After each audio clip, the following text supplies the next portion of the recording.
Bapak Ibu sekalian, Nabi Muhammad SAW bersabda, apabila kalian berjalan melewati taman-taman surga, perbanyaklah berzikir. Para sahabat bertanya, wahai Rasulullah, apakah yang dimaksud taman-taman surga itu? Nabi menjawab, yaitu halakoh-halakoh zikir atau majelis ilmu. Hadirin yang dimuliakan Allah, tibalah saatnya kita simak dengan seksama tausiah dan mutiara hikmah halal bihalal yang akan disampaikan oleh Kiai Haji Abdullah Gimnastiar. Namun sebelumnya izinkan kami sampaikan beberapa informasi saat ceramah atau diskusi berlangsung. Durasi akan berjalan selama sekitar 1 menit. 30 menit pertama Agim akan menyampaikan ceramahnya, kemudian disambung 30 menit kemudian ada sesi tanya jawab atau diskusi.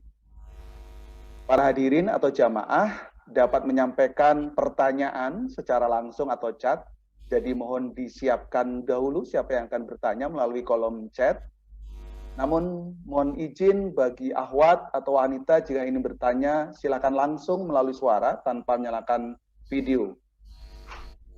Bapak Ibu sekalian, usai silaturahmi lebaran, saatnya makan. Makan ketupat menjadi kebiasaan. Hadirin, inilah pendakwah kita yang menjadi teladan kepada Kiai Haji Abdullah Gimnastiar dengan hormat dipersilahkan.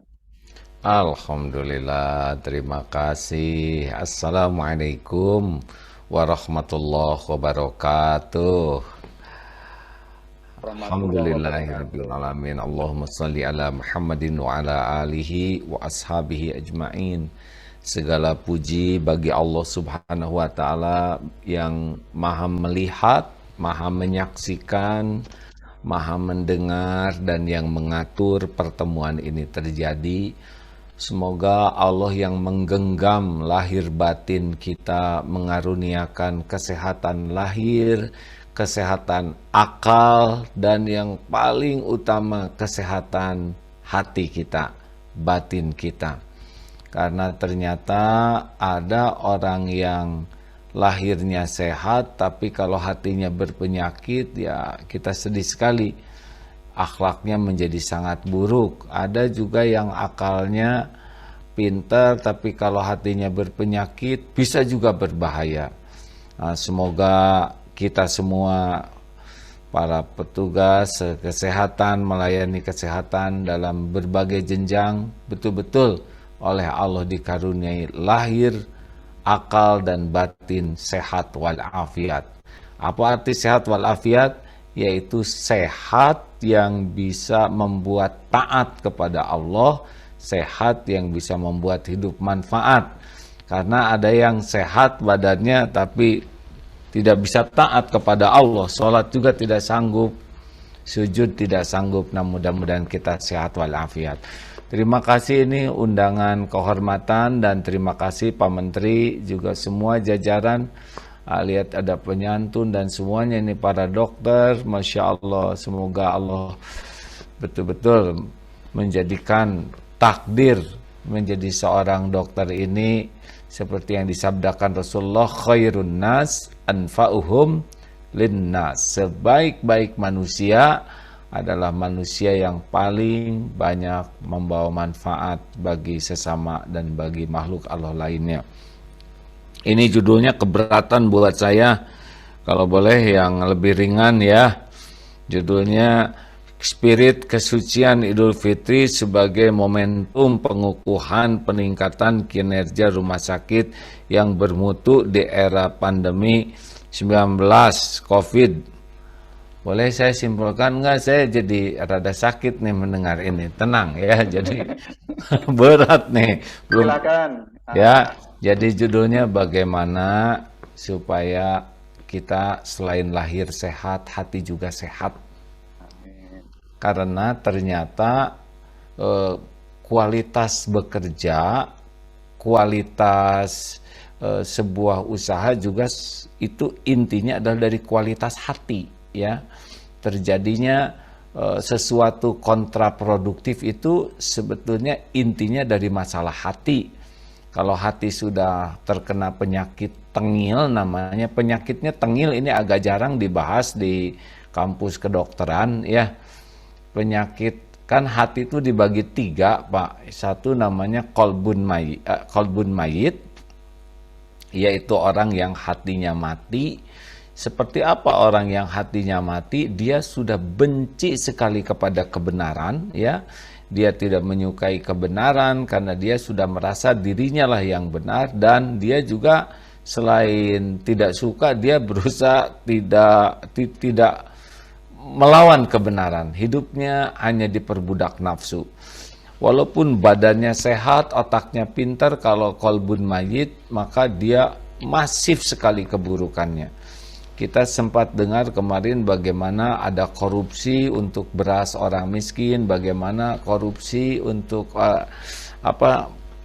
keperluan saudara-saudara kita yang menderita. Nah, ini bagian dari yang seperti itu. Dia sudah tidak peduli sekali dengan penderitaan orang, yang dia pedulikan cuma satu, terpuaskan nafsunya, terpuaskan syahwatnya, apapun resiko yang dipikul oleh orang lain. Ini ciri kolbun mayit, orang yang hatinya sudah mati, jasadnya manusia, tapi perilakunya bisa lebih kejam daripada binatang. Na'udzubillahi min dzalik. Insya Allah kita selamat dari ini.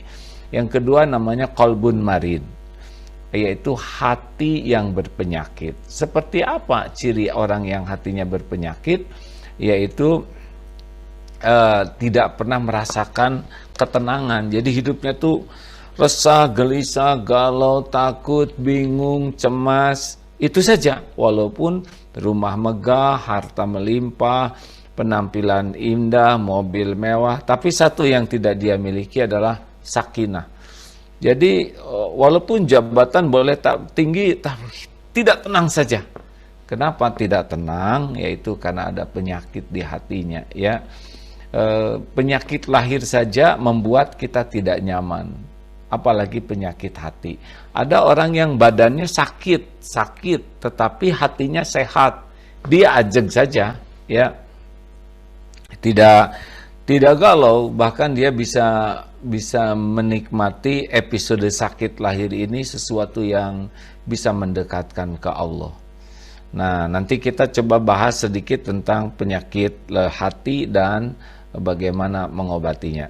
Dan yang ketiga adalah namanya kolbun salim, yaitu orang yang hatinya sehat, hatinya selamat, hatinya itu bening. Nah, ini orang yang bahagia tuh di sini nih, ya. Orang yang produktif sekali, profesional, orang yang sangat efektif di dalam menggunakan waktunya, ilmunya, potensinya, adalah orang yang kolbun salim. Di dalam surat As-Su'ara ayat 8889 di sana dijelaskan yauma la yanfa'u malu wala banun illa man atallaha biqalbin salim. Ingat hari tiada manfaat harta dan anak-anakmu kecuali yang berjumpa dengan Allah biqalbin salim, dengan hati yang qalbun salim, hati yang sehat. Nah, Bapak Ibu sekalian, mudah-mudahan ceramah sederhana ini manfaat ya. Nama penyakitnya adalah tengil. Tengil ini singkatan dari T-nya adalah takabur. Jadi silaturahim itu susah ya, kecuali orang yang hatinya baik yang enak. T-nya itu takabur, E-nya egois, N-nya norak, G-nya galak, I-nya iri dengki, dan L-nya licik. Singkat, tengil.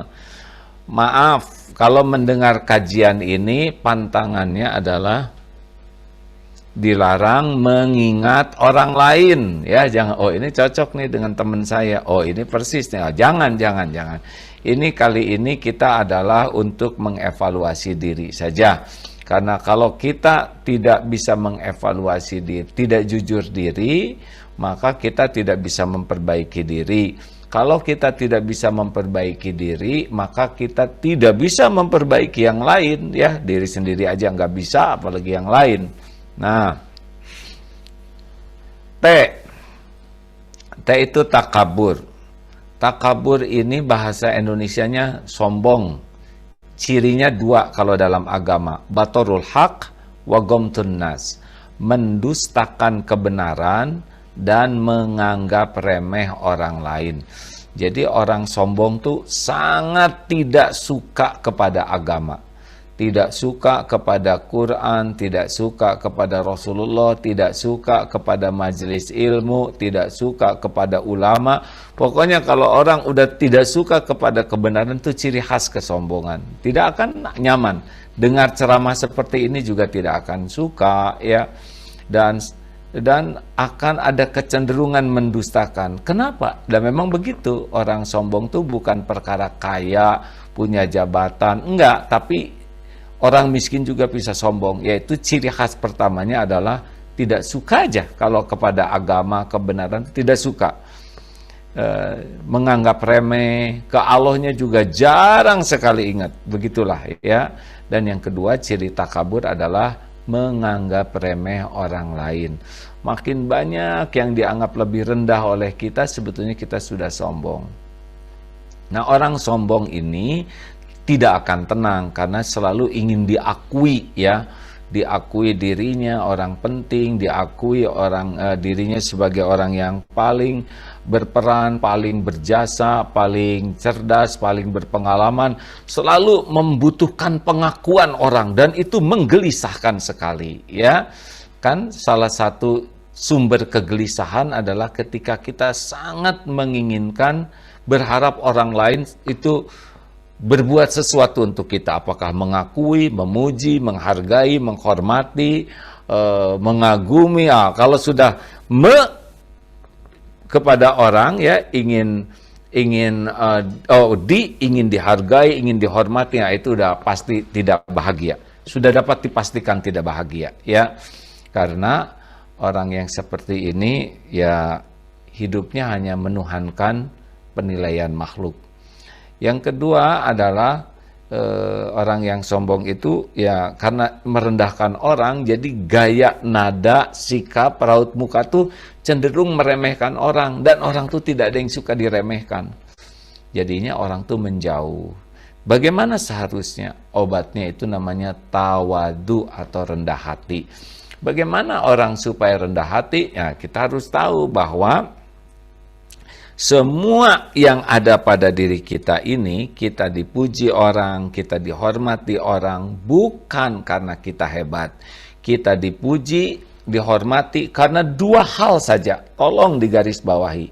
Satu, kita dihormati orang karena Allah memberikan casing kepada kita, berupa penampilan, harta, gelar, pangkat, jabatan, dan sebagainya, aksesoris. Demi Allah, ini semua itu hanyalah ujian dari Allah. Casing ini, seperti saya, ya, casingnya ya dianggap kiai lah gitu, ya. Ini bukan karena pintar, bukan karena hebat, tapi karena Allah aja menakdirkan begini, ya. Kalau Allah mau dikurangi otak 2 cc mungkin nggak bisa mikir. Sama Bapak Ibu juga, ya. Kalau oleh Allah ditakdirkan IQ-nya 90 lah misalkan, nggak ada yang jadi dokter, betul, atau 80 lah, ya. Yang membuat otak kita bisa cerdas adalah Allah, bukan kehebatan kita. Yang membuat kita bisa belajar juga karunia Allah. Yang membuat bisa kuliah adalah karunia Allah. Dengan kata lain, orang menghormati kita aslinya adalah menghormati casing titipan Allah. Dan yang kedua, kita dihormati karena Allah menutupi aib, dosa, kejelekan, kemaksiatan, dan kekurangan kita. Orang-orang tidak tahu kebusukan kita, maksiat kita, dan sebagainya. Sebagian besar ditutupi oleh Allah, sehingga dihormati. Nanti kalau Allah ngebuka dikit saja, tuh kemarin tuh ada tuh terbuka viral video ngeres dari kepala dusun, hancur. Ada yang ini tertangkap basah. Ada yang sedang berzina, tertangkap basah. Ada yang sedang korupsi, tertangkap tangan. Kalau Allah mau buka, sehebat apapun dia, maka akan hancur kredibilitasnya. Oleh karena itu, tidak ada jalan bagi kita untuk petantang petenteng, untuk sombong, karena gampang sekali bagi Allah untuk mengambil apapun yang dia titipkan. Cukup saja kita juga dikasih virus, udah bisa repot kita ini ya.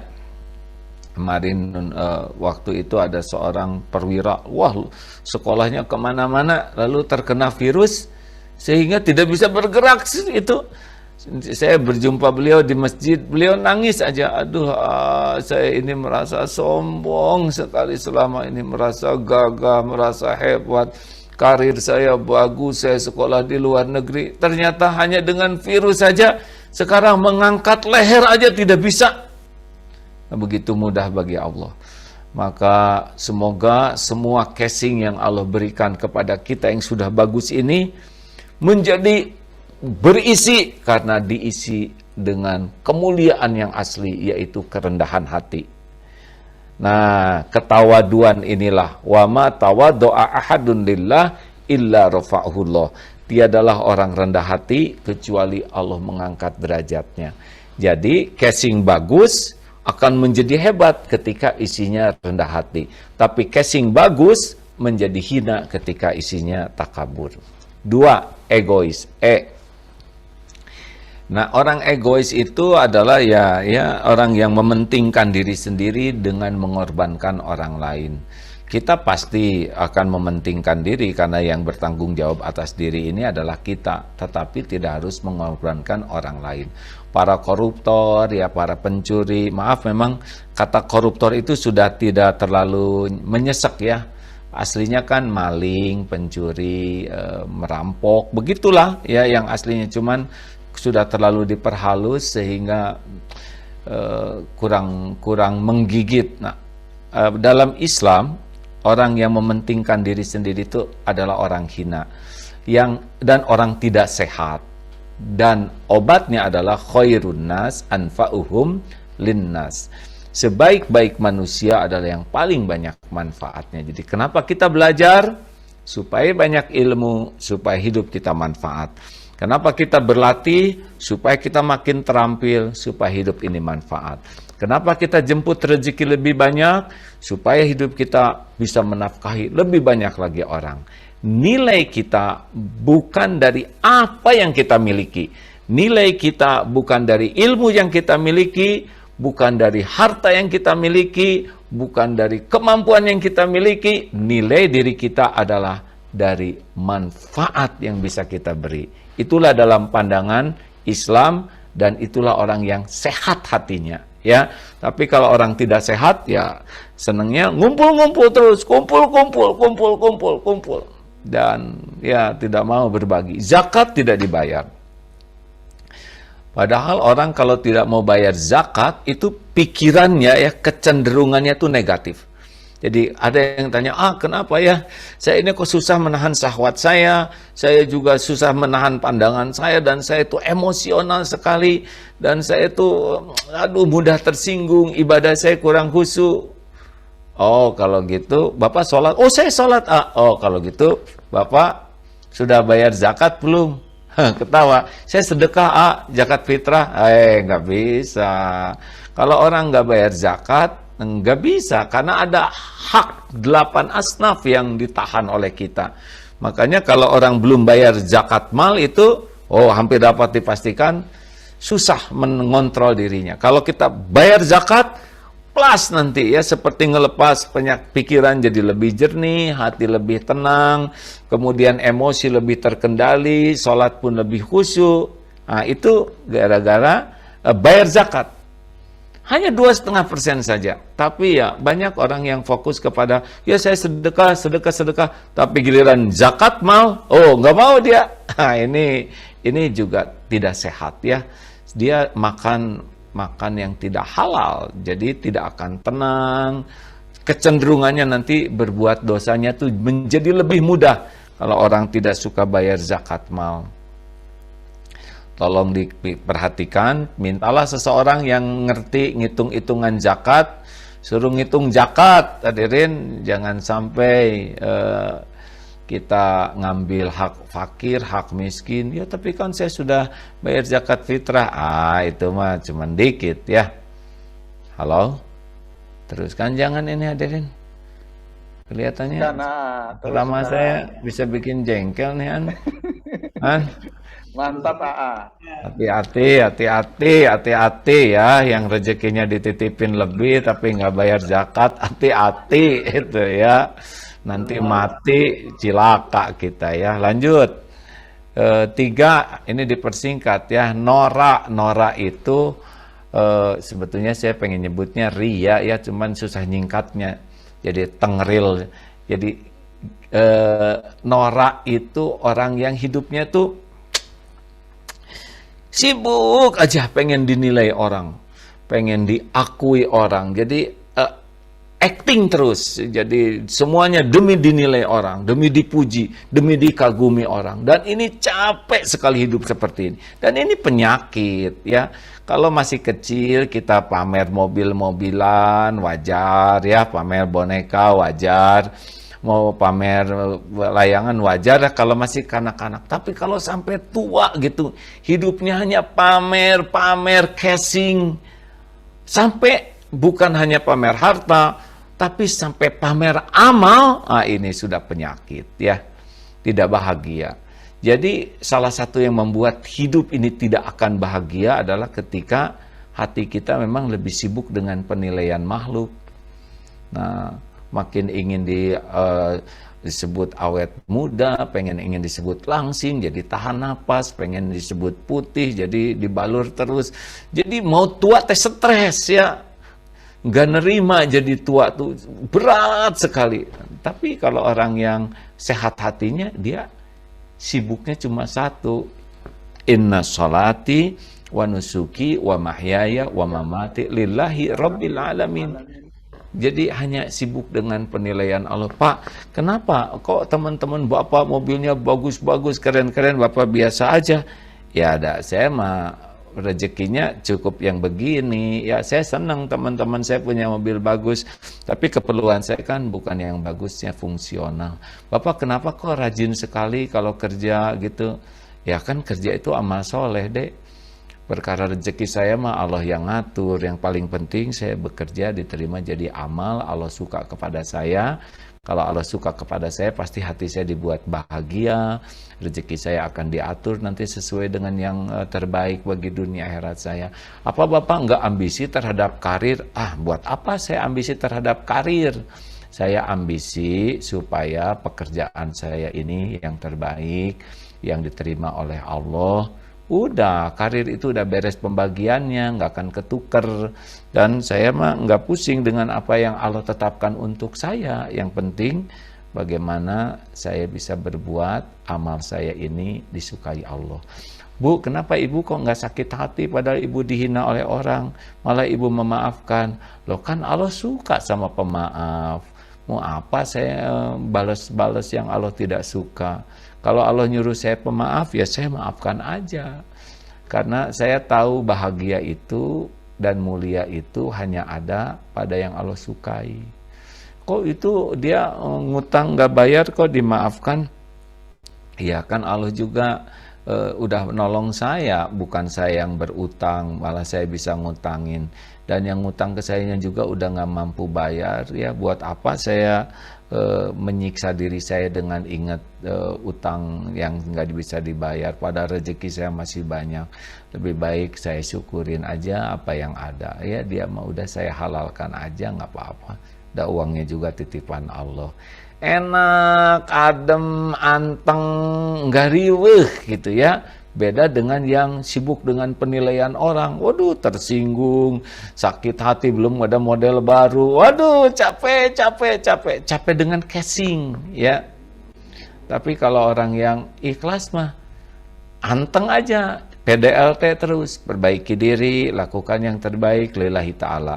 Perbaiki diri, lakukan yang terbaik lillahi ta'ala. Nggak risau dengan karir, nggak risau dengan rezeki, nggak risau dengan pangkat, jabatan, penilaian orang. Karena dia pikirannya adalah terus perbaiki diri, cari apa yang kurang. Dan kalau lakukan sesuatu, lakukan yang terbaik dan cukup. Allah pasti melihat. Orang tahu, orang tidak tahu, Allah pasti tahu. Orang ngelihat, orang tidak lihat, Allah pasti lihat. Orang berterima kasih, orang tidak berterima kasih, gak apa-apa. Allah pasti menghargai perbuatan hambanya. Orang mau balas budi, mau tidak balas budi, itu urusan dia. Tapi Allah pasti membalas dengan kebaikan. Jadi fokusnya itu adalah terus memperbaiki diri dengan ikhlas dan terus melakukan yang terbaik. Karena yakin Allah Maha melihat, Maha mendengar, Maha mencatat, Maha membalas. Apa yang Allah berikan kepada kita tidak akan tertukar, tidak akan meleset, tidak ada yang bisa menghalangi. Adem.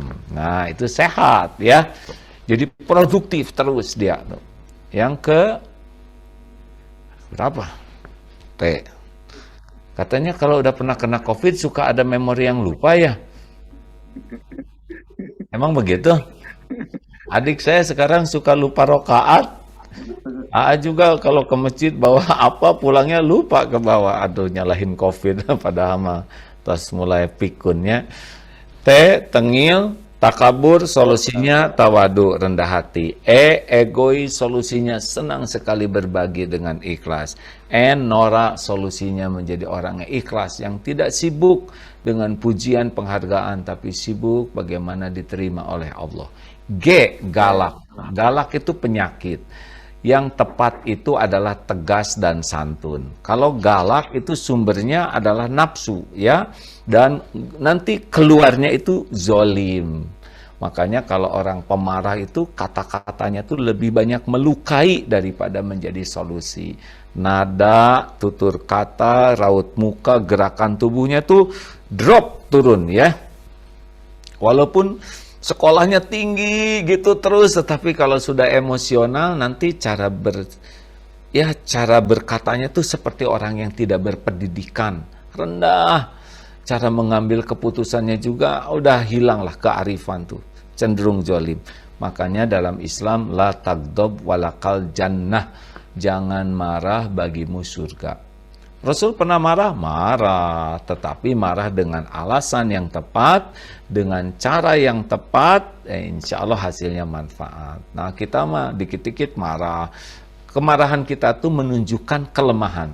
Karena seorang yang perkasa dalam pandangan Islam, alladzi yamliku nafsahu indal ghadab, yaitu orang yang paling bisa mengendalikan amarahnya ketika marah, itulah. Nah, bagaimana cirinya? Begini nih ya. Prank piring pecah. Nah, kalau pemarah, dia akan lebih ke nggak jelas. Prank piring pecah. Bibi, pecah lagi ya piring. Di mana sih? Di mana otaknya? Di mana mata kamu? Begitulah ya. Jadi kalau seorang pemarah tuh malah nanya mata, padahal mata bibi jelas ada di sana. Ya nggak? Kamu mau menghancurkan rumah tangga ibu ya? Terus aja dihancurkan. Nah, padahal piring cuma satu. Jadi nggak jelas, muter ke sana sini, hanya menumpahkan saja. Tapi orang tegas itu pasti dua cirinya, fakta dan aturan. Prank piring pecah. Maaf Bi, suara apa itu? Piring pecah Bu, fakta. Piring bagaimana ceritanya? Ya barusan saya agak jengkel, kemudian saya banting aja piring ibu. Oh, piring keberapa? Selalu ke fakta. Maaf ya Bu, ini piring terakhir. Jadi udah habis 2 losin. Iya Bu, ini penghabisan. Maaf ya Bu. Bi, masih ingat nggak aturan kerja waktu mau kerja di rumah ibu? Masih. Coba ceritakan. Kalau piring, pisin, pecah 2 losin, berarti saya harus selesai kerja di sini. Berhenti kerja, itu kesepakatan kita ya Bi. Maaf, berarti hari ini hari terakhir Bibi kerja di rumah saya. Ini sekedarnya ya, tak buat pesangon. Terima kasih ya Bi, selama seminggu Bibi kerja di rumah saya. Banyak kesan yang mendalam. Ke depan nanti cari ke tempat kerja yang baru lebih hati-hati ya, supaya Bibi bisa nyaman, yang punya rumahnya juga nyaman. Maaf ya Bi ya, pekerjaannya sampai di sini. Selesai, PHK-nya jadi tanpa emosi, betul? Jelas faktanya, jelas aturannya, ya selesai. Karena kita mah semuanya marah. Dan kalau marah tuh lebih cenderung menambah masalah kalau tidak hati-hati daripada menyelesaikan masalah. Makanya biasakan menjadi pribadi yang tegas dan santun. Kata kuncinya adalah selalu berorientasi kepada fakta yang benar, akurat, lengkap, dan kepada aturan yang adil. Yang ke I, iri dengki. Nah, ini iri dengki itu SMS. Penyakit ini. Susah melihat orang senang, senang melihat orang susah. Teman naik pangkat, kita naik tensi. Begitulah ya. Ada orang yang repot sekali itu mikirin rezeki orang, mikirin karir teman, terus saja. Padahal si dengki itu kita yang zolim dan kita yang sengsara. Jadi kalau orang suka dengki ke teman kerja, dan memang biasanya dokter dengkinya ke dokter, ustadz ke ustadz, ya nggak? Ya begitulah selevel. Tukang beca dengki ke tukang beca, agak jarang ya. Tukang beca dengki ke dokter, itu nggak nyambung ya. Biasanya sesama dokter. Padahal dia tuh dulu saya yang ngedidik. Tapi ya kalau misalkan ada dokter yang sepertinya pasiennya lebih banyak, ada yang tidak rela tuh, aneh ya. Padahal kan rezeki Allah yang ngebagi. Jangankan seangkatan, seibu sebapak aja, takdir itu beda-beda. Jadi jangankan seangkatan, udah ada garisnya. Coba tanya tadi Pak Menteri, apa kepikir bekerja di menteri? Enggak. Kalau udah ada takdirnya, jadi sendiri nanti ya. Nah, sama, jadi kepala rumah sakit, semua jabatan pangkat itu hakikatnya Allah yang menetapkan. Dan sesuka Allah saja dia tetapkan kepada siapa yang dia kehendaki. Makanya daripada kita sibuk mikirin takdir orang lain, lebih baik sibuk mensyukuri takdir diri sendiri. Enak hadirin. Halo? Ya, selamat menderita bagi yang suka iri sama orang lain. Orang lain itu nggak ketahan takdirnya gara-gara kita iri. Kita iri sama dia, tetap aja ngalir tuh apa yang Allah tetapkan. Dan yang terakhir adalah L, licik. Ya, lawannya licik ini adalah jujur. Jujur ini adalah kunci kebahagiaan. Setiap orang suka sama orang jujur. Para suami pasti menuntut istrinya jujur. Walaupun sang suami kurang begitu jujur ya, tetap ke istrinya, jujur kamu bu. Nah, istrinya juga tetap menginginkan suaminya jujur. Papa harus jujur. Giliran jujur suaminya ibu pingsan. Semuanya ingin yang jujur ya. Orang tua ingin anaknya jujur. Bahkan katanya penjahat juga nyari temannya yang jujur tuh. Kalian harus jujur katanya, kata penjahat ya. Kata temannya tuh, loh bang, kita kan penjahat, gak apa-apa, yang penting jujur. Gitu katanya, betul nggak Pak? Penjahat yang jujur. Iya, penjahat tuh jengkel kalau temennya nggak jujur Pak, padahal mereka juga jahat. Aneh. Halo? Nah Rasulullah itu Pak, merintis karirnya itu dengan gelar Al-Amin. Orang yang jujur terpercaya. Kalau bicara pasti benar. Kalau berjanji pasti ditepati. Kalau diberi amanah tidak pernah khianat. Itu dari muda. Jadilah umur 40 tahun jadi seorang nabi. Itu pun tidak bisa disangkal oleh semua itu. Jadi orang-orang yang menyangkal itu tidak meragukan kejujuran Nabi Muhammad itu. Nah, Indonesia ini yang yang pintar-pintar banyak, kampus-kampus juga banyak, juga yang sholat juga banyak. Yang kurang tuh yang jujur katanya di negeri kita ini ya. Rada susah cari yang jujur. Nah mudah-mudahan kita termasuk orang yang jujur. Karena barang siapa yang jujur, pasti akan mujur hidupnya dan makmur lahir batinnya. Dan barang siapa yang tidak jujur, dijamin akan babak belur hatinya dan kehidupannya dan berujung hancur. Na'udzubillahi min dzalik. Allah tidak memberikan kebahagiaan kecuali dari perangkat kejujuran. Tidak ada orang sukses yang asli kecuali pasti kejujuran ada pada dirinya. Mudah-mudahan kita bebas dari penyakit tengil, takabur. Solusinya menjadi orang yang tawadu, egois. Obatnya jadi orang yang senang sekali berbagi. Norak, orang pengen dipuji orang, obatnya adalah cukup ingin dinilai dipuji Allah, ikhlas namanya. Galak, kita hindari, tapi menjadi pribadi yang tegas dan santun.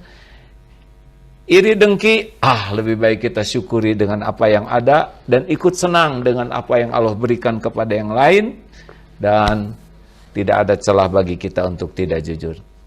Kita jujur sampai akhir hayat, akan bahagia. Teng, itulah ilmu penyakit hati dan obatnya. Ya, halo. Halo. Ya udah segitu. Baik AA, terima kasih. Sudah ini AA. Udah, masa panjang-panjang amat? Panjang-panjang. Ini Sekarang kita udah. buka sesi tanya jawab ya AA. Waktu kita masih sekitar berapa ini? 18 menit kalau tidak salah nih. Ya, Sebelum kita nanti acara terakhir diakhiri dengan doa dari AA gitu supaya menjadi hamba yang kolbun salim. Benar ya AA ya tadi ya? ya kolbun salim, hati yang sehat. Dan Tidak supaya nggak cukup. tengil kita. Nah, AA di forum ini hadir Sohibul Bait itu Pak Dr. Kuncoro, Ketua Umum Persi, juga ada Direktur Utama BPJS Kesehatan, Ketua ID, para menteri Ya, ini lihat banyak ini. ya, para dokter, Direktur Rumah Sakit, dan banyak sekali AA. Ada dua penanya ini ya, saya akan bacakan atau kita kasih kesempatan bertanya langsung. Ada Dr. Hananto dan Dr. Kemala. Silakan Bapak Ibu yang akan bertanya, menyiapkan pertanyaannya, menghidupkan kamera, menghidupkan mic-nya dengan baik. Silakan semua bisa bertanya langsung atau nanti saya bacakan saja. Monggo kalau mau bertanya Bapak Ibu semuanya sama saja membuka kamera dan membuka mic-nya. Ada? Mau bertanya langsung? Monggo. Nah, Ada aja nih. kalau enggak yang nanya nih, kalau enggak yang tanya. Pak Jari izin, Pak Jari izin. J, monggo. Pak Mariano? Ya, saya. Baik. Bendara Umum Persi, monggo. Sebelum nanti saya bacakan dua pertanyaan, silakan. Alhamdulillah, Pak Hakim, Kiai Haji Abdullah Kinasiar, ketemu lagi. Dulu saya sering ke Bandung, Pak. Alhamdulillah, terima kasih. dengan rumus tadi, tengilnya itu, aduh Alhamdulillah, jadi ya itulah. Tapi ini ada satu hal yang terkait dengan keadaan kami, Pak Hakim. Kami mohon nasihatnya, Hakim. Jadi begini, Hakim, kami ingin menyampaikan bahwa masa pandemi ini yang terjadi saat ini sangat mempengaruhi kehidupan kita. Masih ada perbedaan pendapat dan sikap di antara ulama, ustadz, jamaah, dan bagian umat terhadap kondisi pandemi ini. Contoh paling gampang, implementasi prokes di dalam sholat berjamaah, terutama sholat Jumatan, ataupun kita di dalam sholat di tempat saya ini ada sekitar 4 masjid dan beberapa musola. Kami sebagai petugas kesehatan tentunya ingin mensosialisasikan. Ada yang berpendapat selalu bahwa pakai masker kadang-kadang tidak tertib, kemudian jaga jarak. Ini yang paling berbeda pendapat, Pak Kiai. Jadi kadang-kadang rapat, ini padahal harus ada jarak. Kami ini sebagai petugas kesehatan yang di rumah sakit dan juga tinggal di kampung, itu bagaimana ya kiatnya? Mohon dari Kiai nasihat, jarak apa yang kira-kira harus kami lakukan, karena kami dalilnya yang nggak kuat banget seperti Kiai. Jadi atur nuhun kakak. Atur nuhun. Terima kasih. Agim, ini saya bacakan sekalian dua pertanyaan agak mirip soalnya. Boleh, J? Boleh. Dari Dr. Hananto, saya Dr. Gigi Hananto Seno, mohon izin bertanya. Saat ini masih banyak masyarakat tidak percaya akan terkena COVID, AA. Nah, lebih banyak lagi. Allah tidak menghendaki, sehingga banyak orang tidak taat terhadap prokes. Bagaimana pendapat Pak Ustadz? Terima kasih. Satu lagi ya. Dari Dr. Kemala, AA izin bertanya, ada kepercayaan di masyarakat di era pandemi ini, kalau sholat nggak boleh mulutnya ditutup pakai masker, sehingga sholat masker dibuka. Nanti sebenarnya sholat baru dipakai. Mohon pendapatnya AA, bagaimana cara mengedukasi masyarakat, meski di Masjidil Haram kita lihat semua jamaah sholat juga menggunakan masker. Monggo AA. Jadi memang semua ini intinya adalah keterbatasan ilmu, ya. Jadi kalau ilmunya sudah semakin dipahami tidak jadi rumit. Contoh begini ya, di dalam hukum Islam itu begini. Menjauhi kemudaratan itu lebih diutamakan daripada yang mendatangkan kemanfaatan. Itu kaidahnya. Misalkan salaman itu manfaat, tapi dalam situasi sekarang salaman bisa jadi penularan, maka tidak bersalaman itu lebih utama karena menjauhi kebinasaan. Jadi agama itu hadir untuk menjauhkan kita dari kebinasaan, ya. Makanya protokol kesehatan itu menjadi penting karena ini bagian dari ikhtiar menjauhi kebinasaan. Sholat rapat itu keutamaan. Tetapi dalam situasi saat ini ya, apalagi di daerah merah atau hitam, maka ini akan memperbesar penularan, peluang penularan, maka menjaga jarak itu keutamaan. Makanya sebagai umat ini tidak rumit. Kalau fatwa Majelis Ulama sudah mengatakan demikian, ya sudah patuh saja. Pahalanya sama, walaupun kita berjarak, bahkan bisa bertambah ganjarannya karena kita mematuhi syariat untuk menjauhi kerusakan. Jadi sebetulnya kalau sudah makin paham, kalau itu virus itu kan kalau Allah nggak takdirkan, saya nggak akan kena. Benar, semuanya juga terjadi dengan takdir Allah. Tapi kan takdir Allah itu urusan Allah, pencipta kita, bukan urusan kita. Urusan kita itu ikhtiar, ya kan? Jadi kan sama Pak, saya kan punten ya, mungkin Bapak-Bapak tahu saya getol sekali tuh Pak, kemana-mana. Ayo pakai masker, jaga jarak, keliling ke masyarakat, pakai toa ya. Lah saya sendiri kena ya enggak. Karena di pesantren itu tidak hanya protokol kesehatan, ada beberapa protokol ya. Kalau di pesantren, satu protokol kesehatan. Yang kedua protokol ibadah dan doa. Karena doa bisa menjadi jalan berubah dari satu takdir ke takdir lain. Jadi harus bagus protokol doanya. Yang ketiga protokol tobat. Karena istighfar itu bisa menolak bala ya. Musibah menimpa karena dosa, musibah diangkat karena, jadi banyak minta ampun. Dan protokol sedekah. Karena protokol sedekah ini penolak bala. Ini kami jalankan betul Pak. Kalau Bapak lihat di pesantren kami disiplin. Sampai sekarang saya tidak menerima undangan offline Pak. Karena tidak mau ada masyarakat yang berkumpul. Dijaga terus. Protokol kesehatan, protokol ibadah dan doa, protokol tobat, protokol sedekah. Banyak sedekah. Tapi kan saya kena juga ya kan. Baru nggak tahu dari mana kenanya. Tapi ridho. Ada yang nanya, kau kena? Ya alhamdulillah, udah takdirnya pasti terjadi ya.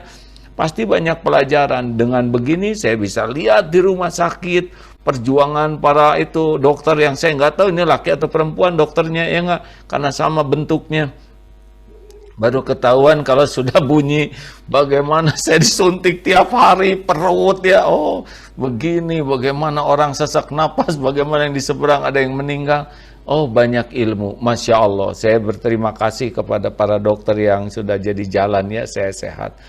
Nah, jadi harus dibedakan, tugas kita itu menyempurnakan ikhtiar. Tapi apapun yang Allah takdirkan, diterima. Kalau nasi jadi bubur, terima. Sambil cari cakwe, ayam, kacang polong, kerupuk, kecap, jadi bubur ayam spesial, gitu ya. Jadi Pak, sampaikan aja bahwa kalau Majelis Ulama sudah mengatakan itu ya patuh aja sebagai rakyat mah ya, sebagai umat. Pahalanya sama kok ya. Ya episodenya memang begini zamannya, jadi nggak usah merasa lebih soleh dengan apa yang kita yakini, tidak. Ada yang mengatakan kita tidak usah takut sama virus, tapi takutlah kepada Allah. Ini juga perkataan benar, tapi nggak lengkap ya.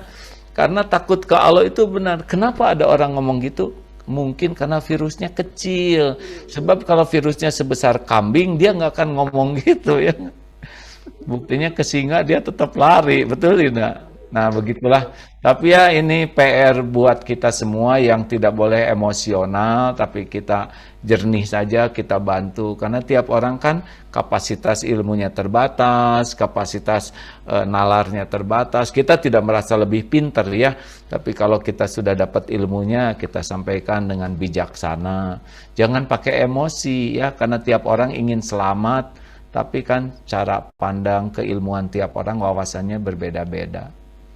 Kita betul saja tanpa mengenal lelah membantu. Ya. Terima kasih. Ada satu pertanyaan lagi bisa? Ya, saya sih siap. Siap. Baik. Ini ada pertanyaan dari Diklat Asifa. Bismillah, Pak Ustadz, KA, bagaimana mengendalikan amarah? Nah. Mau sampai kapan marah-marahan? Gini ya, Ibu Bapak, ini saya udah tua nih sekarang.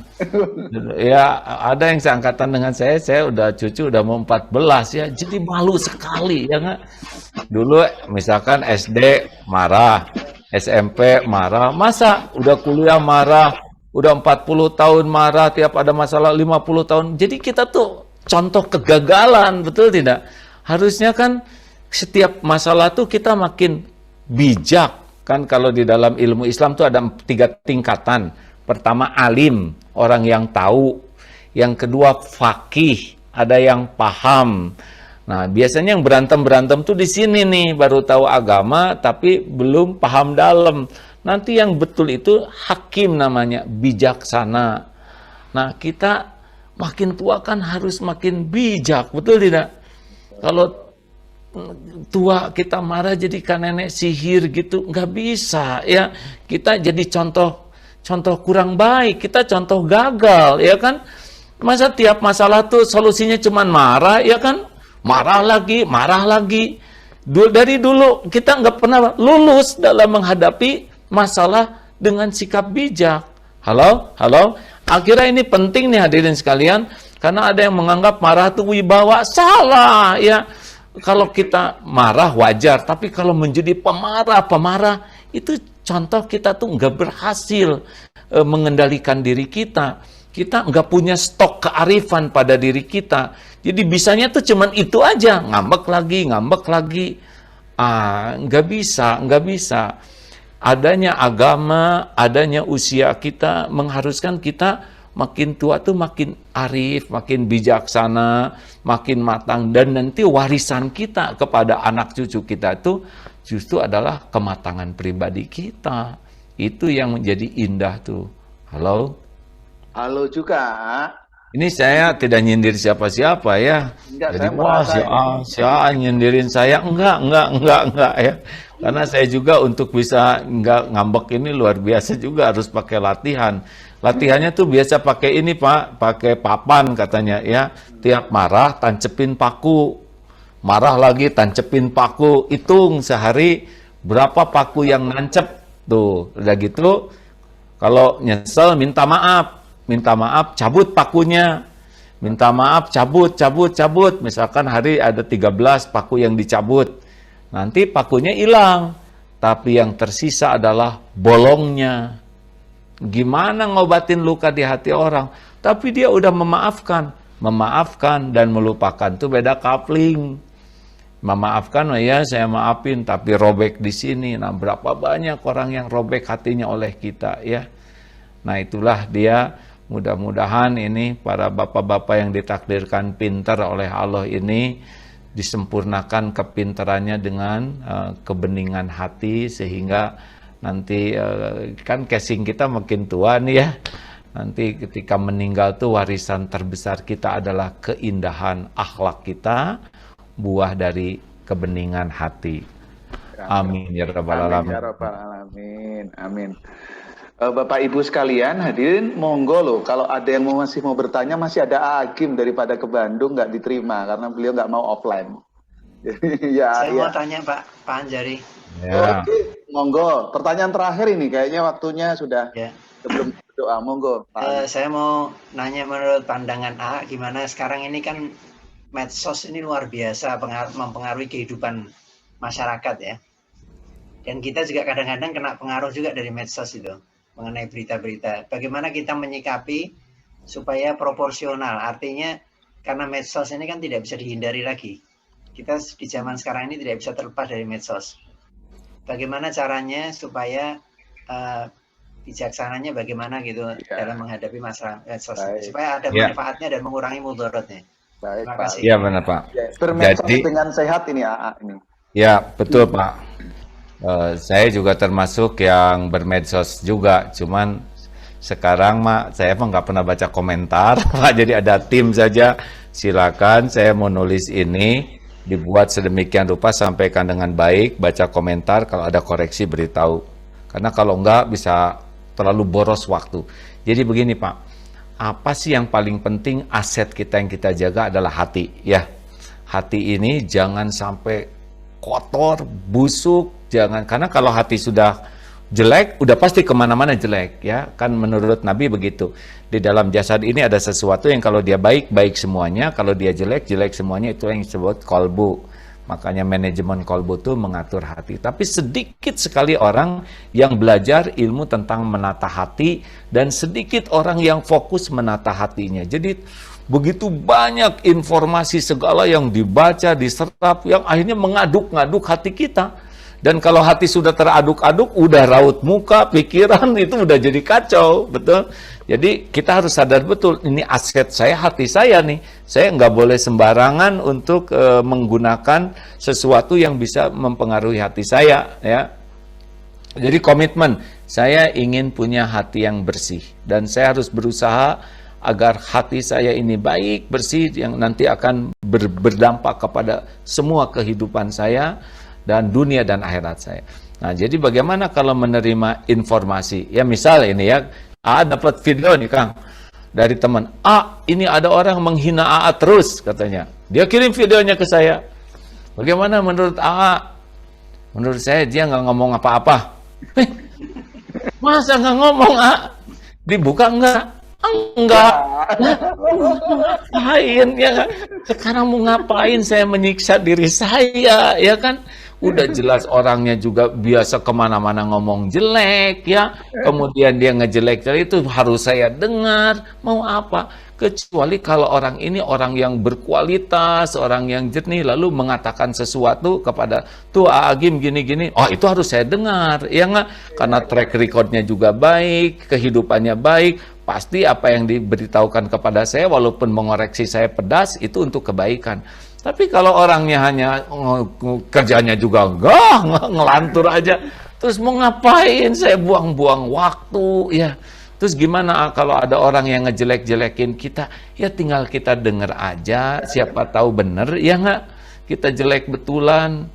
Kalau nanti jawabannya gimana, ya perbaiki diri, anggap sebagai rezeki dari Allah. Kita kan susah nyari kejelekan diri, ya. Nah, jadi relax saja Pak, ya. Kita tidak bisa mengubah semua orang supaya suka ke kita. Juga kita tidak bisa mengubah dunia ini dengan sibuknya broadcast, ya. Pusing. Saya jarang broadcast kecuali yang saya yakin ini aman, ini benar, bisa dipertanggungjawabkan, manfaat, tidak makan waktu orang, ada. Tapi kalau enggak, udah. Kita tidak usah terlalu sibuk seakan-akan kita bisa mengubah orang dengan kita sibuk broadcast, medsos, enggak lah. Ya alhamdulillah saya ada medsos, ada 18 juta nih follower Pak. Ini kan saya harus hati-hati sekali. Orang keluar nanti ngebaca salah 18 juta dosa saya, ya kan? Dan tidak sesuatu yang menjadi wah ini medsos tuh segala-galanya, enggak lah, biasa weh. Nabi juga nggak punya medsos bisa manfaat buat kita sekarang, betul tidak? Halo? Betul, halo.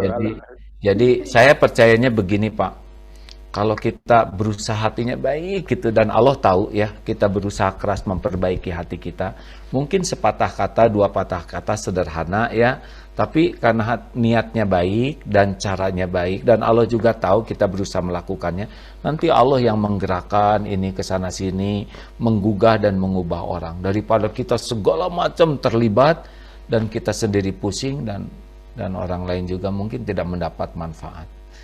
Jadi bijaksana sajalah, tidak, jangan sampai diperbudak oleh medsos, ya. Kita ikut medsos untuk nambah ilmu dan nambah manfaat, tapi ya biasa saja. Dulu aja kita zaman SMA nggak ada medsos, dunia baik-baik saja, ya kan. Nah, sekarang WA nggak dibalas aja pening, ya nggak? Udah contreng biru 2, dia online, pusing. Itu pengalaman pribadi ya. Ya, saya mah relax Pak, kalau nggak dibalas gimana? Ya cari 1001 alasan. Mungkin sedang sibuk, mungkin lagi ngurus anak, mungkin habis kuotanya. Udah, hibur aja diri sendiri daripada jadi jengkel dan tidak menyelesaikan masalah, betul? Betul. Caranya adalah cari, kalau kata ulama, cari 70 alasan untuk bisa memahami perbuatan orang lain. Kalau belum ketemu, cari lagi 70 lagi, ya. Pokoknya jangan biarkan hati kita jadi kotor, jadi nggak enak. Belum tentu panjang umur. Lagi jengkel mati kan rugi, ya kan? Amin. Adem sekali pokoknya mah kalau dengerin ceramahnya AA, ya adem. Ya terus Sabar. mau apa lagi Pak? Udah banyak COVID begini kita stres kan nggak lucu Pak. Baik, Agim dan Bapak Ibu sekalian, rasanya memang kita adem sekali ya mendapatkan hikmah dari Agim, dan supaya adem dan juga kita istiqomah sabar gitu, mari kita berdoa yang akan dipimpin oleh Agim. Monggo forum Ya, ini buka dengan doa, semoga pandemi COVID-19 ini segera berakhir ya Ustadz dan kemudian amin. terhindar dari penyakit tengil dan menjadi hamba atau qalbus salim kita. Monggo Amin.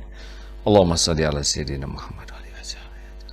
Alhamdulillah ya Allah, wahai yang maha mendengar, wahai yang menciptakan segala-galanya, menggenggam diri-diri kami setiap saat.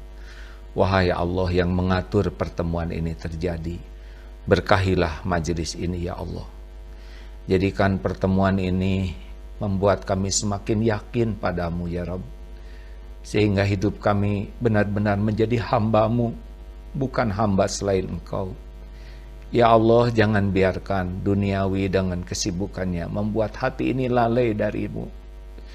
Jadikan semua kesibukan kami menjadi amal soleh kami. Engkaulah yang mencerdaskan kami, Engkaulah yang memberikan semua karunia ini kepada kami. Golongkan semua karunia ini membuat kami dekat denganmu ya Allah. Jadikan semua karunia ini membuat hidup kami bermanfaat bagi sebanyak-banyaknya makhluk-Mu. Jangan biarkan titipan ini membuat kami ujub, takabur, zalim. Ya Allah, Engkaulah yang maha tahu sisa umur kami. Jadikan umur yang tersisa ini merasakan nikmatnya dekat denganmu. Nikmatnya bisa beribadah dengan benar. Nikmatnya memiliki hati yang bening. Titipkan kepada kami rizki hanya yang halal ya Allah, yang berkah, yang tidak memperbudak diri kami. Titipkan kepada kami rizki dan berikan kepada kami nikmat untuk menafkahkannya di jalan-Mu. Ya Allah, tambah ilmu kami dengan ilmu yang manfaat, sehingga membuat kami semakin merunduk di hadapan-Mu, dan membuat hidup kami semakin melimpah manfaat bagi hamba-hamba-Mu. Bersihkan kami dari segala penyakit hati ya Allah. Golongkan kami menjadi orang yang ikhlas dalam melakukan apapun, yang ridho dengan segala takdir-Mu, yang senantiasa bersyukur atas sekecil apapun nikmat dari-Mu. Indahkan diri kami dengan kesabaran ya Allah ketika ujian hidup harus kami jalani. Dan bimbing ya Allah agar kami bisa menyempurnakan ikhtiar di jalan yang Engkau sukai. Ya Allah, kami berlindung kepadamu dari segala penyakit lahir batin, dari wabah ini, dari fitnah, dari musibah. Kami berlindung kepadamu dari kejahatan, kezaliman makhluk-makhluk-Mu, dari segala sesuatu yang menjauhkan kami darimu. Ya Allah, angkat wabah ini ya Allah, gantikan dengan nikmat iman. Amin. Angkat segala musibah ini ya Allah, gantikan dengan nikmatnya taat padamu. Amin ya Allah. Rabbana atina min ladunka rahmah wa hayyi lana min amrina rasyada. Rabbana atina fid dunya hasanah wa fil akhirati hasanah wa qina azabannar. Amin ya Rabb. Terima kasih Bapak Ibu, yakinlah bahwa Bapak Ibu, para dokter, para petugas kesehatan sekarang giliran oleh Allah diberikan kesempatan berada di garis depan untuk menghadapi ujian ini. Ini nikmat besar dari Allah, jangan risau. Allah maha melihat apapun yang dilakukan, lakukanlah dengan ikhlas dan sungguh-sungguh. Insya Allah tidak akan tertukar takdir itu ya. Kalaupun nanti diuji dengan sakit, sing ridho karena nyawa mah tidak pernah tertukar. Semuanya sudah ada waktunya. Sempurnakan ikhtiar dan ridho kepada takdir, dan hidup ini cuma sekali untuk banyak manfaat. Terima kasih, dan terima kasih banyak atas nama salah seorang rakyat Indonesia atas perjuangan para dokter dan semua staf kesehatan. Berkah ya, nuhun. Assalamualaikum warahmatullahi wabarakatuh. Waalaikumsalam. Alhamdulillah, terima kasih ya. Gak tahu nih, senang sekali nih ketemu dengan bapak-bapak, ibu-ibu, masya Allah, alhamdulillah. Manfaat barokah ini Pak. Nuhun, maaf ya. Nun. Baik, Terima kasih Kiai Haji Abdullah Gimnastiar atau yang akrab panggil Agim atas ceramah, tausiah, dan doa bersama. Kita berdoa semoga kita selalu terhindar dari penyakit tengil dan dimasukkan kepada hamba yang kolbus salim. Amin.